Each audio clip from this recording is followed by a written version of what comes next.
ഇത് വളരെ മനോഹരമായ ഒരാശയമാണ്. അവൻ്റെ പൂർണ്ണത. ഇപ്പൊ നമ്മൾ രണ്ട് വാക്കുകളാണ് നമ്മളിൽ ഇങ്ങനെ അലയടിച്ചുകൊണ്ടിരിക്കുന്നത്. ഒന്ന് മഹത്വം, ഒന്ന് പൂർണ്ണത, അപൂർണത. പൂർണ്ണത വരുമ്പോൾ അപൂർണത മാറും. പക്ഷെ നമ്മൾ ഇതെല്ലാം വരണേന്നല്ല മനസ്സിലാക്കേണ്ടത്. ഇത് വന്ന് കഴിഞ്ഞിരിക്കുന്നു എന്ന് വിശ്വസിക്കുകയും ഈ വന്ന് കഴിഞ്ഞിരിക്കുന്ന സംഭവത്തിന്റെ ഉള്ളടക്കം മനസ്സിലാകണം. ഉള്ളടക്കം അതാണ്. ഇപ്പോ ഈശോ മർത്തയുടെ മുമ്പിൽ നിൽക്കുകയാണ്. ഈശോ മർത്തയുടെ മുമ്പിൽ. ഓക്കെ, മർത്ത ഈശോനെ മനസ്സിലാക്കുന്നത് എന്തായിട്ടാണ്? ആദ്യപടിയിൽ, നീ ഇവിടെ ഉണ്ടായിരുന്നെങ്കിൽ എൻ്റെ സഹോദരൻ മരിക്കില്ലായിരുന്നു എന്ന് പറഞ്ഞാൽ, ഈശോ ലോകം മുഴുവനും നടന്ന് എല്ലാവർക്കും രോഗശാന്തി കൊടുക്കണ ഒരാള് എൻ്റെ സഹോദരന് രോഗശാന്തി കൊടുത്ത് അവനെ മരിപ്പിക്കാതിരിക്കായിരുന്നല്ലോ. പക്ഷെ ആ പോയിന്റ് ഓഫ് ടൈമിൽ മർത്ത ഇത് മനസ്സിലാക്കുന്നില്ല. ഈ യേശു രോഗശാന്തി മാത്രമല്ല കൊടുക്കണേ, മരിച്ചവരെ ഉയർപ്പിക്കാൻ കഴിവുള്ളവനാണെന്ന് മനസ്സിലാക്കുന്നില്ല. പക്ഷേ അത് കഴിഞ്ഞ് ഈശോ ആ വിശ്വാസം അവളിലേക്ക് പകരുകയാണ്. അപ്പോൾ അവളിൽ അപൂർണത മാറി പൂർണ്ണത വന്നു. ഇല്ലേ? ക്ലിയർ ആയില്ലേ? അപ്പോൾ നമ്മളിലും നിറഞ്ഞു നിൽക്കുന്ന ഈശോ, നമ്മുടെ പ്രാരംഭ ധ്യാനത്തിലൊക്കെ നമ്മളൊരു രോഗശാന്തി, കൺവെൻഷനുകളെല്ലാം രോഗശാന്തിയാണ്. നമ്മൾ കുറ്റം പറയല്ല. നമ്മൾ ആ ഒരു പൂർണ്ണതയിലേക്ക് വരണമെങ്കിൽ എന്ത് വേണം? രോഗശാന്തി മാത്രമല്ല, മരിച്ചവരെ ഉയർപ്പിക്കണം. നമ്മൾ എന്തുകൊണ്ടാണ് ഈ വരത്തിന് വേണ്ടി പ്രാർത്ഥിക്കാത്തത്? ഇത് വളരെ സാധാരണമായിട്ട് നടന്നിരുന്ന കാര്യമാണ് സുവിശേഷത്തിൽ. ഇപ്പോ വരുന്നുണ്ട് വിളിക്കുള്ളിലൊരു വിളി. നിങ്ങളിൽ ആർക്കെങ്കിലും മരിച്ചവരെ ഉയർപ്പിക്കണ വിളി കിട്ടണമെന്ന് ഒരു ദാഹമുണ്ടോ? ഉത്കൃഷ്ടമായ ദാനങ്ങൾക്ക് വേണ്ടി പ്രാർത്ഥിക്കാനാ പറഞ്ഞേക്കുന്നത്. പേടിയാവണല്ലേ? പേടിയാവണം. വാസ്തവത്തില് എന്നെ വളരെ സ്വാധീനിച്ചിട്ടുള്ള ഒരു വാക്കാണ് മത്തായിയുടെ സുവിശേഷത്തിലെ അപ്പസ്തോലന്മാരെ വിളിച്ചിട്ട് ആദ്യം അവർക്ക് കൊടുത്ത വരവെന്താ? മത്തായി 10-ാം അധ്യായത്തിൽ 8-ാമത്തെ വചനം. മത്തായി 10-ാം അധ്യായത്തിൽ 8-ാമത്തെ വചനത്തിൽ അവൻ അപ്പസ്തോലന്മാരെ വിളിച്ചു. ഈ 12 പേരെയും അത് വിളിച്ചിട്ട് ഇപ്രകാരം ചുമതലപ്പെടുത്തി അയച്ചു: നിങ്ങൾ വിജാതിയരുടെ അടുത്തേക്ക് പോകരുത്, സമരിയാക്കാരുടെ പട്ടണങ്ങളിൽ പ്രവേശിക്കുകയും അരുത്. പ്രത്യുത ഇസ്രായേൽ വംശത്തിൽ നഷ്ടപ്പെട്ട ആടുകളുടെ അടുത്തേക്ക് പോകുവിൻ. എന്നിട്ട് പറയാണ്, എല്ലാവരും കരമുയർത്തി, പോകുമ്പോൾ സ്വർഗരാജ്യം സമീപിച്ചിരിക്കുന്നു എന്ന് പ്രസംഗിക്കുവിൻ, രോഗികളെ സുഖപ്പെടുത്തുവിൻ, മരിച്ചവരെ ഉയർപ്പിക്കുവിൻ, കുഷ്ഠരോഗികളെ ശുദ്ധരാക്കുവിൻ, പിശാചുക്കളെ ബഹിഷ്കരിക്കുവിൻ. കണ്ടോ? ഈ 4 വരം കൊടുത്തു. അപ്പൊ ഇതാണ് യേശുവിൻ്റെ ഒരു സാധാരണ പരിപാടി. ഈ മുക്കുവന്മാരെ, വളരെ സാധാരണക്കാരായ ആളുകളെ അവൻ വിളിച്ചു. അതാണ് വിളി. വിളിച്ചിട്ട് എന്ത് ചെയ്തു? അയച്ചു. പക്ഷെ ഈ വിളിക്കുകയും അയക്കണതിൻ്റെ ഇടയ്ക്ക് എന്ത് ചെയ്തു? കൊടുത്തു.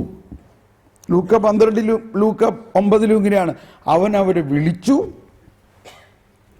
അവൻ അവർക്ക് സകല പിശാചുക്കളുടെയും മേൽ അധികാരവും രോഗശാന്തി നടത്തുന്നതിനും വചനം പ്രഘോഷിക്കുന്നതിനും പിശാചുക്കളെ ബഹിഷ്കരിക്കും എല്ലാം കൊടുത്തു. അതാണ് വരദാനങ്ങൾ. ഇപ്പൊ നമ്മളെ ഒരു കാർപ്പൻ്ററെ വിളിച്ചു. ആ വിളിച്ച കാർപ്പൻ്ററോട് പറഞ്ഞു, ഇതേമാതിരി ഒരു ടേബിൾ വേറെ ഉണ്ടാക്കണം. ഉണ്ടാക്കാമല്ലോ. അപ്പോൾ അവൻ എന്തെല്ലാം ഉപകരണങ്ങൾ അവൻ കൊണ്ടുവരും, ഇല്ലേ? ഉപകരണമില്ലാതെ അവനത് ചെയ്യാൻ പറ്റുമോ? അപ്പൊ വിളി ഉണ്ടെങ്കിലും ഉപകരണമില്ലാതെ വിളി അനുസരിച്ച് പ്രവർത്തിക്കാൻ പറ്റില്ല. അപ്പൊ നമ്മളെല്ലാവരെയും വിളിച്ചു.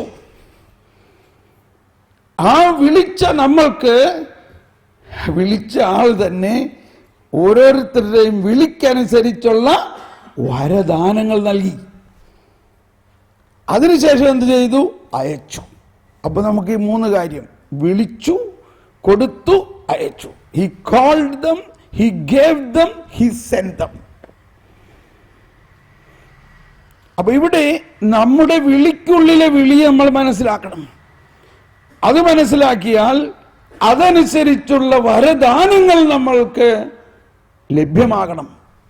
അത് നമുക്ക് തന്നിട്ടുണ്ടെങ്കിൽ അതിനെ അഭിഷേകമാക്കണം, അത് തുറക്കണം, അത് പ്രാവർത്തികമാകുന്നതിന് എന്തൊക്കെ വേണ്ടതെന്ന് നോക്കണം, അതിനെക്കുറിച്ച് പഠിക്കണം. ഈ വരദാനങ്ങൾ ഉപകരണങ്ങളാണ്. ഇന്നത്തെ കാലത്ത് സാധാരണ ഉപകരണങ്ങളല്ല, എല്ലാം പവർ ടൂൾസ് ആണില്ലേ. പണ്ടത്തെ ആശാരിയുടെ മാതിരിയല്ല ഇപ്പോഴത്തെ ആശാരി. ആശാരി ഉടനെ പ്ലഗ് കുത്തി അറക്കണം, മെഷീൻ സംഭവം അറുത്ത്. മറ്റേത് അയാൾ രാവിലെ മുതൽ വൈകുന്നേരം വരെ ഇരുന്നിങ്ങനെ ഇങ്ങനെ അറുത്തറുത്ത് വൈകുന്നേരം ആകുമ്പോഴേക്കും ഒരു മരക്കഷ്ണം അറുത്ത് കിട്ടുമായിരിക്കും. ഇതൊന്നും വേണ്ട, ഇതിപ്പോൾ പ്ലഗ് കുത്തിയാൽ പവർ ടൂൾസ് സംഭവം അറുത്ത്. അപ്പോൾ ആധുനികമായ സുവിശേഷവൽക്കരണത്തിന് ആധുനികമായ ഉപകരണങ്ങൾ വേണം. ഒരു 40 വർഷം മുമ്പ് ഇതുപോലെ ഒരു സുവിശേഷ വേല നടന്നിരുന്നോ?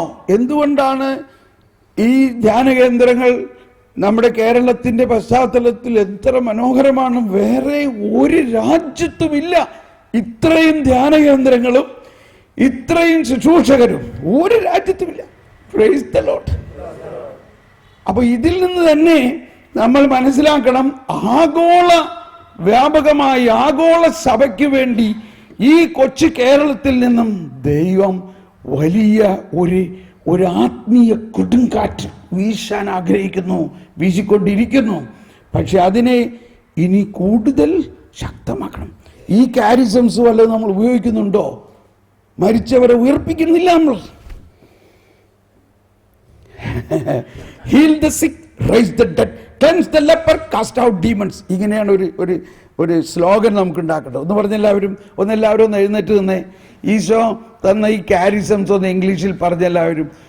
ഹീൽ ദ സിക്ക്. എല്ലാവരും മുദ്രാവാക്യം വിളിച്ച് പരിചയമുള്ളവരാകണമെന്ന് ഉച്ചത്തിൽ കരമുയർത്തി. Heal the sick, rise the dead, cleanse the leper, cast out demons. Heal the sick. എന്താ നിങ്ങൾ ബ്രേക്ക്ഫാസ്റ്റ് ശരിക്കും കഴിച്ചില്ലേ? ഒന്ന് ഉച്ചത്തിൽ പറഞ്ഞേ. Heal the sick, heal the sick, rise the dead, cleanse the leper, cast out demons. ഇങ്ങനെ ചിന്തയിൽ കാണുക. ഈശോ ഈ വരദാനങ്ങളൊക്കെ കൊടുത്തു കഴിഞ്ഞിട്ട് ഈ അപ്പസ്തോലന്മാർ ഭയങ്കര സന്തോഷത്തോടുകൂടി പോവുകയാണ്. എന്ത് പറഞ്ഞോ പോണത്? Heal the sick, rise the dead, cleanse the leper, cast out demons. Heal the sick, rise the dead, cleanse the leper, cast out demons. Heal the sick, come on. Heal the sick, rise the, നിങ്ങൾ കയ്യൊക്കെ എടുത്തൊന്ന് ചാട്. Heal the sick, rise the dead, cleanse the leper, cast out demons. Heal the sick, raise the dead, cleanse the leper, cast out demons. നിസാര കാര്യമൊന്നുമല്ല. അവർക്ക് കിട്ടിയ അതേ മാമോദീസ തന്നെയാണോ നമുക്ക് കിട്ടിയേക്കണേ? അതേ കർത്താവ് തന്നെയാണോ നമ്മുടെ ഉള്ളിലുള്ളത്? ഈ ധ്യാനം കഴിഞ്ഞ് വീട്ടിൽ ചെല്ലുമ്പോൾ എന്ത് കിട്ടി ധ്യാനത്തിനെന്ന് ചോദിച്ചാൽ റൈസ് ദ ഡെഡ് ഇത് നിങ്ങൾ പറയാൻ സാധിക്കണം.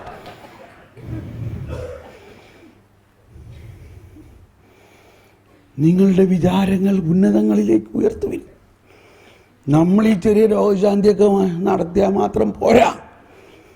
ഉത്കൃഷ്ടമായ ദാനങ്ങൾ. ഒരാളെങ്കിലും ഈ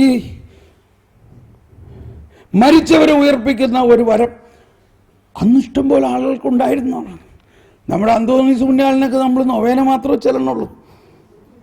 എന്നാൽ അന്തോണീസ് പുണ്യാളിനോ എന്തോരം പേരാ ഉയർപ്പിച്ചിരിക്കുന്നത്. അപ്പം നമ്മളും അതുപോലെ വലിയ ശക്തമായ കാരിസംസിലേക്ക് വേണ്ടി ദാഹിക്കണം. പക്ഷെ ആ ശക്തമായ കാരിസംസ് ഈ മരിച്ചവരെ ഉയർപ്പിക്കുന്നതിന് വരെയുള്ള കാരിസംസ് ഉണ്ട്. അതിന് നമ്മളിൽ എന്ത് പ്രവർത്തിക്കണം? ഈ മഹത്വവും രൂപാന്തരീകരണവും ഉയർപ്പിൻ്റെ ശക്തിയിലുള്ള പൂർണ്ണമായ വിശ്വാസം.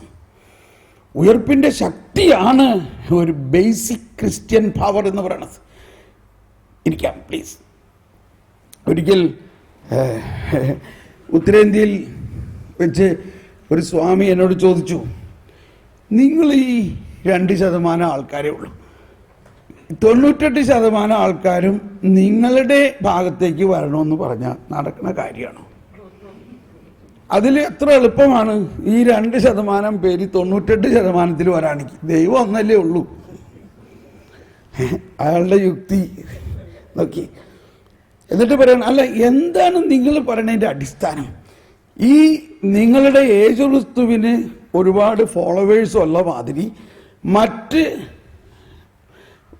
മതങ്ങളുടെ സ്ഥാപകർക്കും ഫോളോവേഴ്സ് ഉണ്ട്. എങ്ങനെയാണ് നിങ്ങളുടെ യേശുക്രിസ്തുവും അവരും തമ്മിൽ ഇത്ര വലിയ വ്യത്യാസം എന്ന് പറയണത്? എല്ലാവരും ദൈവത്തിൽ തന്നെ വിശ്വസിക്കുന്നുണ്ട്. ഇത് ഒരുപാട് സമയമൊന്നും ഒരു ധ്യാനമൊന്നും അയാൾക്ക് കൊടുക്കാൻ പറ്റില്ല. 2-3 മിനിറ്റ് കൊണ്ട് കാര്യം പറഞ്ഞ് മനസ്സിലാക്കണം. ഞാൻ കിട്ടിയ ചാൻസ് നഷ്ടപ്പെടുത്തരുതല്ലോ. ഇയാൾക്ക് പറഞ്ഞ് മനസ്സിലാക്കണം യേശു ക്രിസ്തു എന്താണ് മറ്റ് മതസ്ഥാപകരിൽ നിന്നും യേശുവിലുള്ള വ്യത്യാസം. Praise the Lord. ഞാൻ പറഞ്ഞു പെട്ടെന്ന്, ഇയാൾക്ക് 2-3 മിനിറ്റിൽ കൂടുതൽ എനിക്ക് സമയമില്ല, അയാൾക്ക് സമയമില്ല. ഇയാളോട് ഞാൻ പെട്ടെന്ന് പറഞ്ഞു, യേശു ക്രിസ്തു ഇങ്ങനെ പോകുമ്പോൾ പറഞ്ഞു, എനിക്ക് ഉടനെ ജെറുസലേമിലേക്ക് പോകണം, അവിടെ ആളുകൾ എന്നെ നോക്കിയിരിക്കുന്നു, കൊല്ലാൻ നോക്കിയിരിക്കണം, അതുകൊണ്ട് എനിക്ക് പോകണമെന്ന്. ഞാൻ ചോദിച്ചു, നിങ്ങൾ പോകുമോ?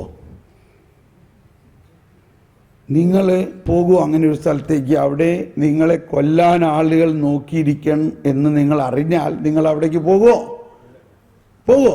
സാധാരണഗതിയിൽ പോകില്ല. ഞാൻ ഇയാളോട് ചോദിച്ചു, നിങ്ങളെ കൊല്ലാൻ ഇന്ന സ്ഥലത്ത് ആളുകൾ നോക്കിയിരിക്കുകയാണെങ്കിൽ നിങ്ങൾ ആ വഴി പോകുമോ? അയ്യോ, ഞാൻ പോകില്ല. ഏതെങ്കിലും മതസ്ഥാപകർ അങ്ങനെ പോയിട്ടുണ്ടോ? പക്ഷെ ഈശോ പറഞ്ഞു, ഞാൻ പാപികളുടെ കരങ്ങളിൽ ഏൽപ്പിക്കപ്പെടണം, എന്നെ അവർ കൊല്ലണം, അതിനുവേണ്ടി ഞാൻ പോവുകയാണ്, എന്നാൽ 3-ാം ദിവസം ഞാൻ ഉയർത്തെഴുന്നേക്കും. അങ്ങനെ യേശു മുൻകൂട്ടിയുള്ള കൃത്യമായ അറിവോടുകൂടി ആ സ്ഥലത്തേക്ക് ചെന്നു. അവർ അവനെ പിടിച്ചു, അടിച്ച്, ഇടിച്ച്, കൊന്നു, കുഴിച്ചിട്ടു.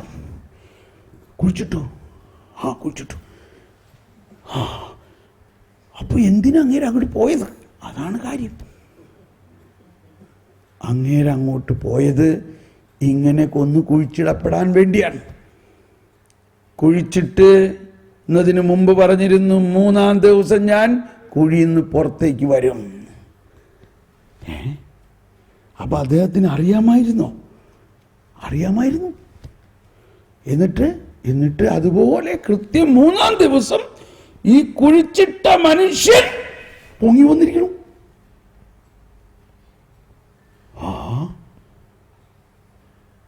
അപ്പൊ ഈ സ്വാമി പറയാണേ, അപ്പോ അയാള് ശരിക്കും ദൈവം തന്നെയായിരിക്കും.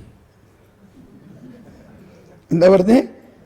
അദ്ദേഹം ശരിക്കും ദൈവം തന്നെയാണ്. അപ്പൊ ബാക്കിയുള്ളവരൊക്കെയോ? അപ്പൊ ഞാൻ പറഞ്ഞു, ഇപ്പൊ മനസ്സിലായോ വ്യത്യാസം? മനസ്സിലായി. Thank you, good bye. പോയി 3 മിനിറ്റ്. നമ്മുടെ ഈ മതം അല്ലെങ്കിൽ വിശ്വാസം, നമ്മൾ ചിലപ്പോൾ പറയാറില്ല കമ്പാരിറ്റീവ് തിയോളജി എന്നൊക്കെ. ആ വാക്കേ ഞാനൊരു ഫനാറ്റിക്കായിട്ട് പറയല്ല, ആ വാക്കിന് അർത്ഥമില്ല. യേശുക്രിസ്തുവിനെ വേറെ എന്തെങ്കിലും ഒരു റിലീജിയനുമായിട്ട് കമ്പയർ ചെയ്യാൻ പറ്റുമോ? കമ്പയർ ചെയ്യാൻ പറ്റില്ല. യേശുക്രിസ്തു വന്നത് ഒരു റിലീജിയൻ സ്ഥാപിക്കാനല്ല വന്നത്. സകല റിലീജിയനേക്കാളും വലുതാണ്. എല്ലാ റിലീജിയനിലുള്ളവരെയും യേശു സ്വീകരിക്കുന്നു. യേശുവിന് അവർക്ക് വേണ്ടിയാണ് യേശു വന്നത്. ഓക്കെ, ഒരുപാട് ഫ്ലാറ്റായി പോണമാതിരി തോന്നുന്നു. ഞാൻ ശാംശീകരിക്കണം, അല്ലെങ്കിൽ നമ്മൾ സമയം. അപ്പോൾ നമ്മൾ ഉയർപ്പിൻ്റെ ശക്തിയെ നമ്മൾ അനുഭവിക്കുകയും അതിൻ്റെ പ്രവാചകരാകുകയും അതിലൂടെ ഉണ്ടാകുന്ന രൂപാന്തരീകരണമാണ് വാസ്തവത്തിൽ ഈ പുതിയ സൃഷ്ടി എന്ന് പറയുന്നത്. നമ്മൾ ആദ്യകാലങ്ങളിലൊക്കെ ഞാനിപ്പോഴും ഓർക്കേണ്ട, നായക്കാമ്പറമ്പിലച്ഛനൊക്കെ വലിയ ഒച്ചയിൽ പറയുന്നത് പുതിയ സൃഷ്ടിയാവുക എന്നതാണ് സർവപ്രധാനം. ഹല്ലേലൂയ. കേട്ടിട്ടില്ലേ? നമ്മളും അങ്ങനെ പറഞ്ഞിട്ടില്ലേ? എന്നിട്ട് നമ്മൾ എന്താ ചെയ്തിരുന്നത്? നമ്മൾ മൊബൈലാണോ? ഓക്കെ. അപ്പോൾ നമ്മൾ പുതിയ സൃഷ്ടിയാകാൻ ഞാനൊരു വിശകലനത്തിൽ പോവുകയാണ് കേട്ടോ. നമ്മളാരെയും കുറ്റം പറയല്ല കേട്ടോ. നമ്മൾ പ്രാരംഭ ധ്യാനത്തിലൊക്കെ അവരുടെ പാപങ്ങളെക്കുറിച്ചൊക്കെ പറഞ്ഞ് അവരെ നന്നായിട്ടൊന്ന് കുമ്പസാരിപ്പിച്ച് പരിശുദ്ധാത്മാവ് കൊണ്ട് നിറച്ചു. നമ്മൾ വിചാരിച്ച് പുതിയ സൃഷ്ടിയായി. ഒന്നും ആയില്ല. പാപം മാറണത് കൊണ്ടല്ല പുതിയ സൃഷ്ടിയാകണത്. അവർ പശ്ചാത്തപിക്കണം. പക്ഷെ പശ്ചാത്തപിക്കുന്നത് കൊണ്ടും അല്ല പുതിയ സൃഷ്ടിയാകണത്. ഇപ്പൊ ലാസർ എന്തായിരുന്നു അവസ്ഥ? ലാസർ പുതിയ സൃഷ്ടിയായോ? ആയോ ഇല്ലയോ? ലാസർ വല്ലതും ചെയ്തിട്ടാണോ പുതിയ സൃഷ്ടിയായത്? ലാസർ വല്ലതും ചെയ്തിട്ടാണോ പുതിയ സൃഷ്ടിയായത്? അല്ല. ആരാണ് പുതിയ സൃഷ്ടിയാക്കുന്നത്? പുതിയ സൃഷ്ടിയായി വന്ന യേശു. ആദം എന്ന ആ ആദ്യ മനുഷ്യൻ മണ്ണിൽ നിന്നും വിണ്ണിൽ നിന്നും സൃഷ്ടിക്കപ്പെട്ടു. മണ്ണും വിണ്ണും ഒരുമിപ്പിക്കുന്നതിൽ തന്നെ ദൈവത്തിന് ഭയങ്കര പണിയാണ്. ഏറ്റവും ബുദ്ധിമുട്ടുള്ള പണിയാണത്. വിണ്ണിൽ നിന്ന് മാലാഖേനെ ഉണ്ടാക്കിയിട്ട് മാലാഖ പഴച്ചു പോയി. വിണ്ണിൽ നിന്ന് വീണ്ടും മണ്ണും കൂടി ചേർത്ത മനുഷ്യനുണ്ടാക്കിയിട്ട് അവനും പഴച്ചുപോയി. ഇനി എന്തുണ്ടാക്കണം? ഇതൊക്കെ കർത്താവിന് അറിയാമായിരുന്നോ അല്ലയോ? അപ്പം കർത്താവ് സൃഷ്ടാവാണെങ്കിലും ഭയങ്കര പണിയാണ് ഈ സൃഷ്ടി തുടങ്ങുന്നത്. അതായത് സ്പിരിച്വൽ ആൻഡ് മെറ്റീരിയൽ, ആത്മീയവും ഭൗതികവുമായ ഒരു സബ്സ്റ്റൻസ്, രണ്ട് സബ്സ്റ്റൻസിലാണ് മനുഷ്യരുണ്ടാക്കിയിരിക്കുന്നത്. ഇതെങ്ങനെ ചേരുംപടി ചേർത്തു എന്നുള്ളത് ഒരാൾക്ക് ഇന്നും മനസ്സിലാവുന്നില്ല.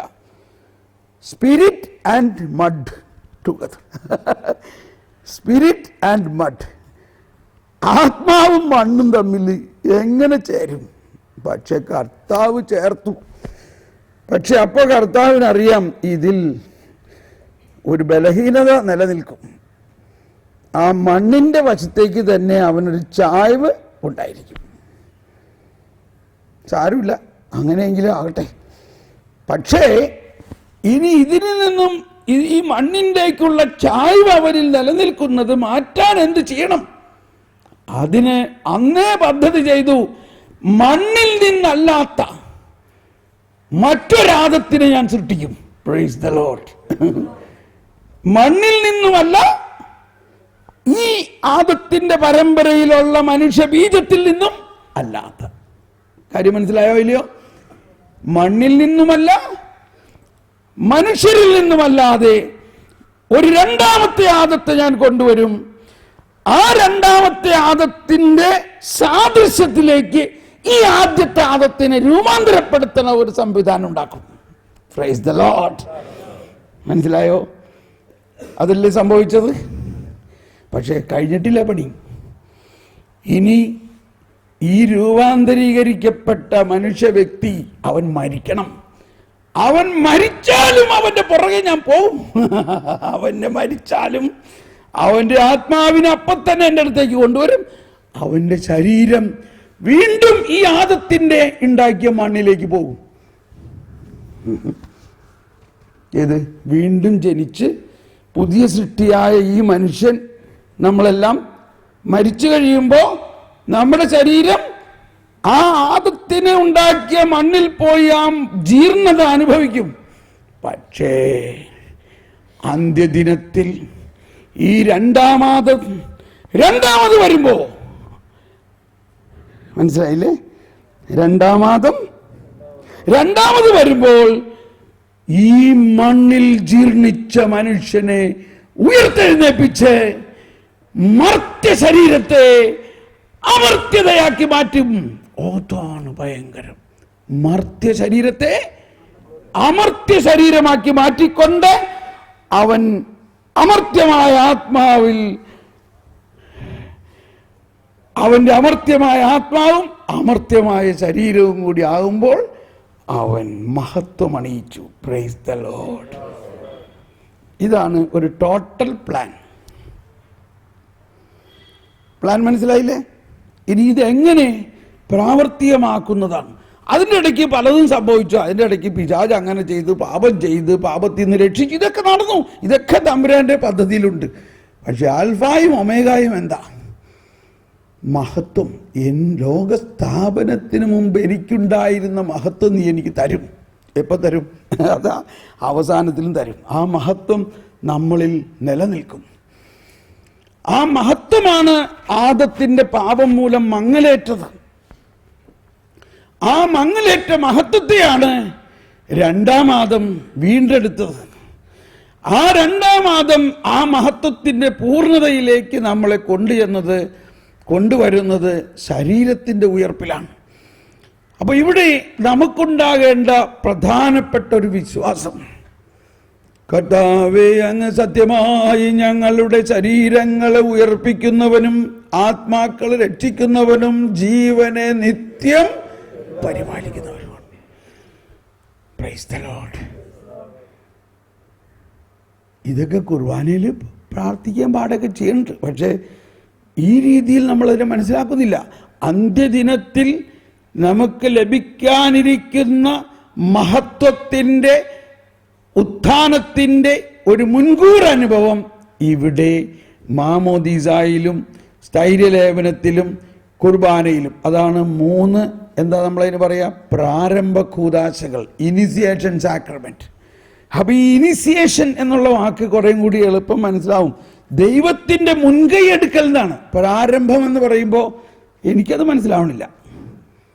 നിങ്ങൾക്ക് മനസ്സിലാവുന്നുണ്ടോ? ആരാണ് ഇവിടെ പ്രാരംഭം നടത്തണേ? മനുഷ്യനാണോ ദൈവമാണോ?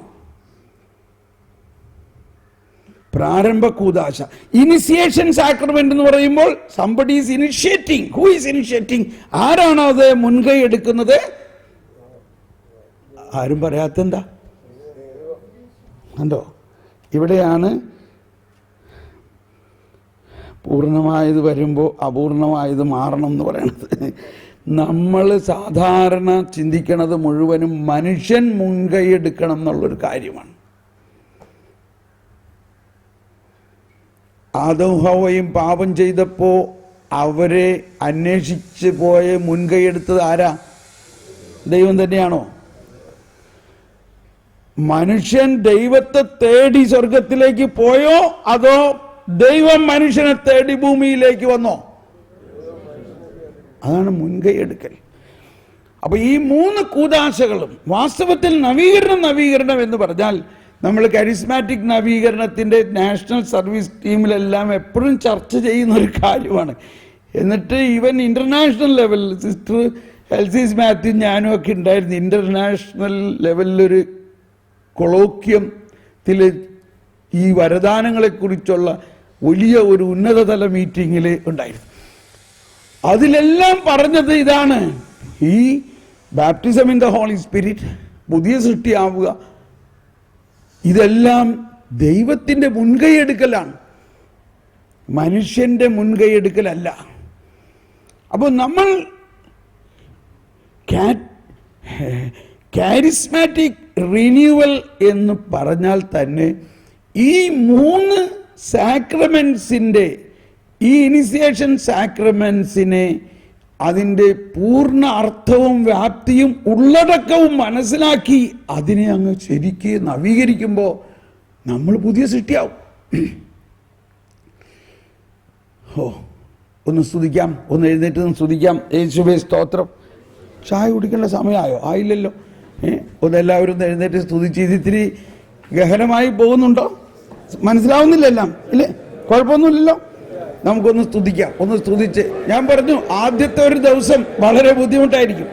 ജീവജലത്തിൻ അരുവിയായി കൈയടിച്ചൊഴുകണമേ, ജീവജലത്തിൻ ദാഹത്തോടെ ഒഴുകണമേ, സ്നേഹാഗ്നിജ്വാലയായി എന്നിൽ കത്തി പടരണമേ, ആവേശത്തോടെ ജ്വാലയായി എന്നിൽ കത്തി പടരണമേ, കാല് മാറ്റി വെച്ചിട്ട് നിറഞ്ഞു കവിഞ്ഞൊഴുകണമേ, ജീവജലത്തിൻ അധരം തുറന്ന് കവിഞ്ഞൊഴുക ഒഴുകണമേ. സ്നേഹാഗ്നിജ്വാലയാൽ എന്നിൽ കത്തിപ്പടരണമേ. സ്നേഹാഗ്നിജ്വാലയാൽ എന്നിൽ കത്തിപ്പടരണമേ. ജീവജലത്തിൻ അരുവിയായി നിറഞ്ഞു കവിഞ്ഞൊഴുകണമേ. ജീവജലത്തിൻ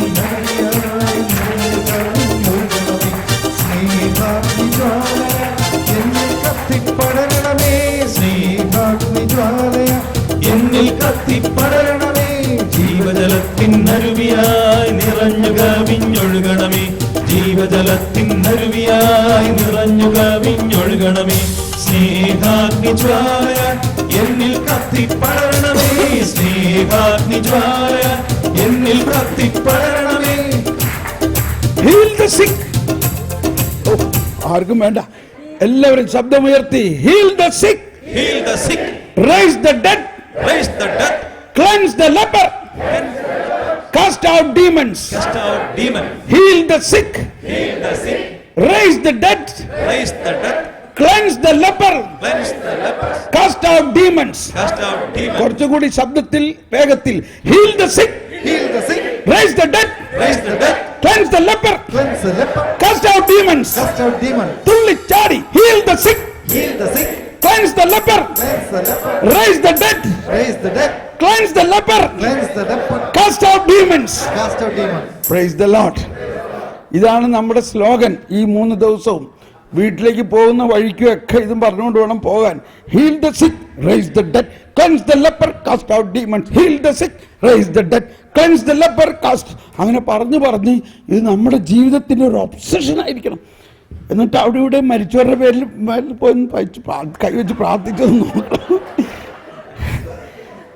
ഒരാളെങ്കിലും ഉയർത്താൽ എന്തായിരിക്കും ഈ കേരളത്തിൽ. ഞാനിത് തമാശയായിട്ട് പറയണതല്ല കേട്ടോ. ഇത് ആദിമ സഭയിൽ വളരെ കോമൺ ആയിരുന്നു പറഞ്ഞേ.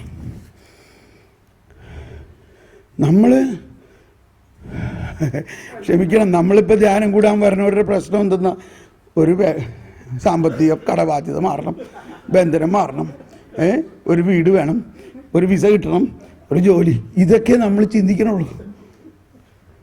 മരിച്ചവൻ അവനെ കുറിച്ച് ചിന്തിക്കണില്ലല്ലോ.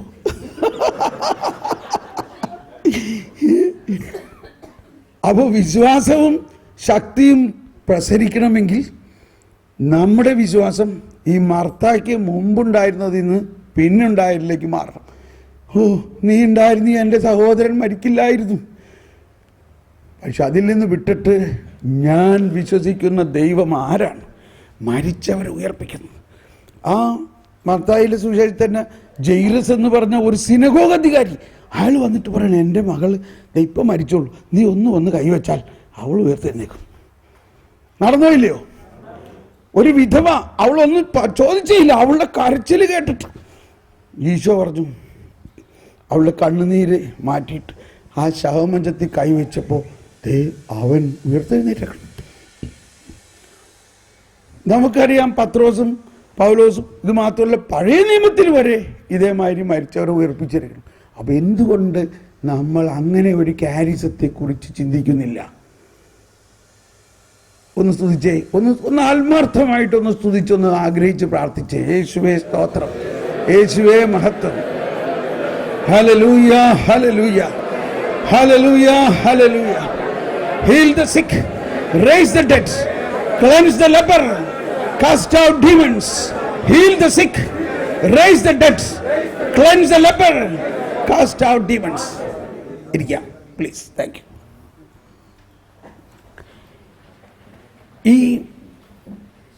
ഇപ്പം നമ്മൾക്ക് ഉരുത്തിരിഞ്ഞു വരുന്ന ആശയം ഇങ്ങനെയാണ്. ഒന്ന്, പൂർണ്ണത വരുമ്പോൾ അപൂർണത, അതിങ്ങനെ അവസാനം വരെ ഈ ട്രാക്ക് ഇങ്ങനെ ഉണ്ടായിക്കൊണ്ടിരിക്കും. നമ്മളിൽ പല കാര്യങ്ങളിലും ഉള്ള അപൂർണത നമ്മൾ മനസ്സിലാക്കണം. പക്ഷെ പൂർണ്ണത വരുമ്പോഴേ അത് മനസ്സിലാവുള്ളൂ. പക്ഷെ നമ്മൾ അപ്പം വിടണം അപൂർണതയെ, എന്നിട്ട് പൂർണ്ണതയിൽ പിടിക്കണം. 2, ഇപ്പം നമ്മൾ വന്നിരിക്കുന്ന ഒരു ആശയം മഹത്വത്തിൽ നിന്ന് മഹത്വത്തിലേക്ക് പോകുന്ന കാര്യങ്ങളാണ്.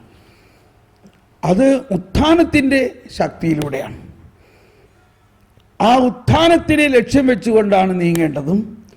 ആ അന്ത്യ ദിനത്തിലുള്ള ഉത്ഥാനത്തിൻ്റെ മുൻകൂർ അനുഭവമാണ് ക്രിസ്തീയത എന്ന് പറയുന്നത് തന്നെ. ഒരു സാധാരണ ക്രിസ്ത്യാനി എന്ന് പറഞ്ഞാൽ ആ ഉത്ഥാനം ചെയ്ത ക്രിസ്തു അന്ത്യദിനത്തിൽ നൽകുന്ന ഉത്ഥാനത്തിൻ്റെ മുൻകൂറായിട്ട് ലഭിച്ച് കൂദാശകളിലൂടെ അത് അനുഭവമാക്കുന്നതാണ്.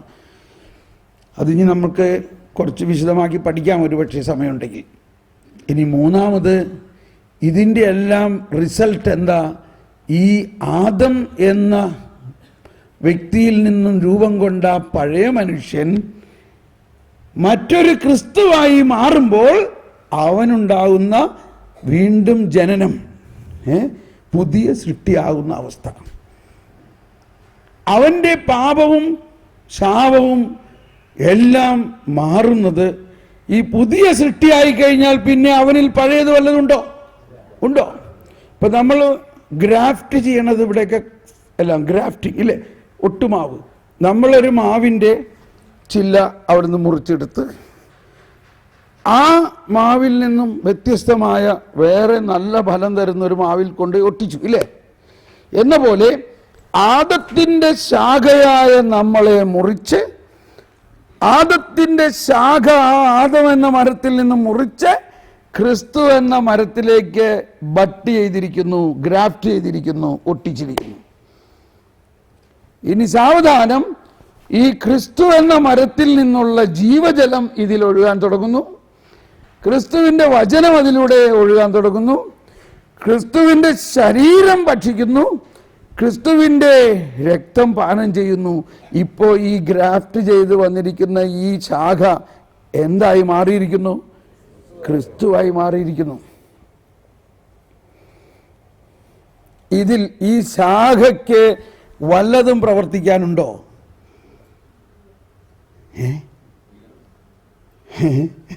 പറയാൻ പറ്റില്ല നമുക്ക്. കാരണം നമ്മുടെ മുൻകൈയെടുക്കലാണോ അതോ ഈ ഗ്രാഫ്റ്റ് ചെയ്ത ആളും ആ മരത്തിൻ്റെ മുൻകൈയെടുക്കലാണോ?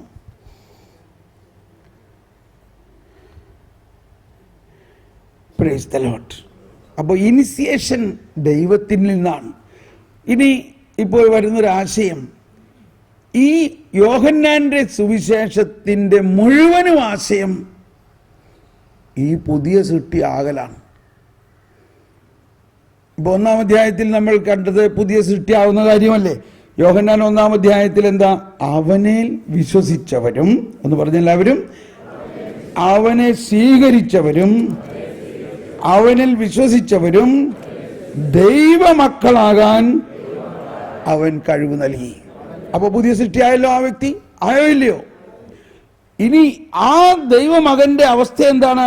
അവർ ജനിച്ചത് രക്തത്തിൽ നിന്നോ ശാരീരിക അഭിലാഷത്തിൽ നിന്നോ പുരുഷന്റെ ഇച്ഛയിൽ നിന്നോ അല്ല. ഇത് പുതിയ സൃഷ്ടി ആയിരിക്കുന്ന ഈ വ്യക്തിയിൽ ആ പുതിയ സൃഷ്ടി ആകുന്നത് ദൈവത്തിൽ നിന്നത്രേ. അപ്പോൾ നമ്മളെല്ലാവരും അതുവരെ നമ്മുടെ അപ്പൻ്റെ അമ്മയുടെയും ബയോളജിക്കൽ സൺ ആയിരുന്നു, ബയോളജിക്കൽ സൺ. പക്ഷേ മാമോദിസായിലൂടെ നമ്മുടെ ആ ബയോളജിക്കൽ സൺഷിപ്പ് മാറി ഒരു സ്പിരിച്വൽ സൺഷിപ്പിലേക്ക് വന്നിരിക്കുന്നു. ബയോളജിക്കലായിട്ട് നമ്മളുള്ള ബന്ധം മുറിച്ചിരിക്കുന്നു, നമ്മുടെ പേര് മാറ്റിയിരിക്കുന്നു. ഇതാണ് നമ്മൾ കാണുന്നതെല്ലാം. അബ്രാം ബയോളജിക്കലായിട്ട് അബ്രാമിൻ്റെ അപ്പൻ്റെ അമ്മയുടെ മകനാണെങ്കിൽ കർത്താവ് അബ്രാമിനെ വിളിച്ചു. ആ പഴയ ആ കുടുംബത്തിൽ നിന്നും തറവാട്ടിൽ നിന്നും അവനെ മുറിച്ചു മാറ്റി. അവനെ എന്താ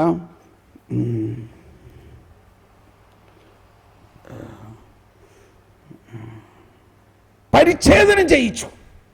പരിച്ഛേദനം ചെയ്തതോടുകൂടി അവനോട് പറഞ്ഞു, ഇനി നിന്റെ പേര് അബ്രാം എന്നല്ല അബ്രഹാം എന്നായി. അപ്പോൾ മാമോദീസ മാതിരി ആയി. അവനെ എന്താക്കി മാറ്റി? ഇപ്പോൾ പുതിയ സൃഷ്ടിയാക്കി. അത് കഴിഞ്ഞിട്ട് പറയാണ്, നീ സാറായിയോട് പറയണം ഇനി അവളുടെ പേര് സാറായി അല്ല സാറ എന്നാണ്. അവൾ പഴയ നിയമത്തിൻ്റെ, ശ്രദ്ധിക്കണം, ഈ വാക്ക് മുഴുവനും മനസ്സിലായില്ലെങ്കിൽ പിന്നീട് മനസ്സിലാവും. പഴയ നിയമത്തിൽ കുറേ വന്ധ്യകളുടെ അടുത്തേക്കാണ് കർത്താവ് പോണതില്ലേ? എന്നിട്ട് ഈ വന്ധ്യകളോട് പറയാണ്, നീ വന്ധ്യയാണെങ്കിലും. അപ്പൊ വന്ധ്യ എന്ന് പറയുമ്പോൾ വളരെ വേദനാജനകമായ, ഒരു മനുഷ്യ വ്യക്തിക്ക് ഉണ്ടാകുന്ന ഏറ്റവും വേദനയാണ് വന്ധ്യത എന്നത്. വിവാഹിതരായ അവർക്ക് ഓരോ ദിവസവും അവർ ആശിച്ചു കൊണ്ടിരുന്നത് ഒരു കുഞ്ഞിക്കാല് കാണും, ഒരു കുഞ്ഞിനെ കിട്ടുമെന്ന് ആശിച്ചിട്ട് അത് കിട്ടുന്നില്ല എന്ന് മാത്രമല്ല, മറ്റുള്ളവരൊക്കെ പരസ്യമായി അവഹേളിക്കുക കൂടി ചെയ്യുകയാണ് വന്ധ്യകളെ. അത് വാസ്തവത്തിൽ ഇന്നും ഈ സാക്ഷര കേരളത്തിൻ്റെയും അവസ്ഥ ഏതാണ്ട് ഇങ്ങനെയൊക്കെ തന്നെയാണ്. അത്രയ്ക്ക് അവഹേളനവും വിഷമവും നിറഞ്ഞ ആ വന്ധ്യതയുടെ അവസ്ഥ, ആ അവസ്ഥയിൽ നിന്നും ഉള്ള അവളുടെ അടുത്തേക്ക് ചെന്നിട്ട് പറയുകയാണ്, അടുത്ത വസന്തത്തിൽ നീ ഒരു കുഞ്ഞിനെ പ്രസവിക്കും. ചിരിച്ചു ഇല്ലേ? നിങ്ങൾക്കും എല്ലാവർക്കും ചിരി വരണ്ടില്ലേ? അതുകൊണ്ടാണ് ആ കുഞ്ഞിൻ്റെ പേര് പുഞ്ചിരി എന്നർത്ഥമുള്ള ഇസഹാക്ക് നിട്ടത്. ഇസഹാക്ക് എന്ന വാക്കിൻ്റെ അർത്ഥം എന്താണ്? പുഞ്ചിരി. പക്ഷേ ആ പുഞ്ചിരി എന്നത് പുതിയ നിയമത്തിലേക്കുള്ള ഒരു പ്രൊഫറ്റിക് ജോയ് ആണ്, പുതിയ നിയമത്തിൻ്റെ സന്തോഷമാണ്. പഴയ കൽപ്പനകളുടെയും പഴയ ഉടമ്പടിയുടെയും വന്ധ്യത മാറ്റിക്കൊണ്ട് പുതിയ ഉടമ്പടി ധാരാളം ഫലം പുറപ്പെടുവിക്കുന്നു. പഴയ ഉടമ്പടിയിലുണ്ടായിരുന്ന വിവാഹിതരായ വന്ധ്യകളെ കർത്താവ് കുഞ്ഞുങ്ങളെ കൊടുത്തു. പുതിയ ഉടമ്പടിയിൽ വന്നപ്പോൾ വിവാഹം പോലും കഴിക്കാത്ത ഒരു പെണ്ണിനും ഒരു കുഞ്ഞിനെ കൊടുത്തേക്കണം.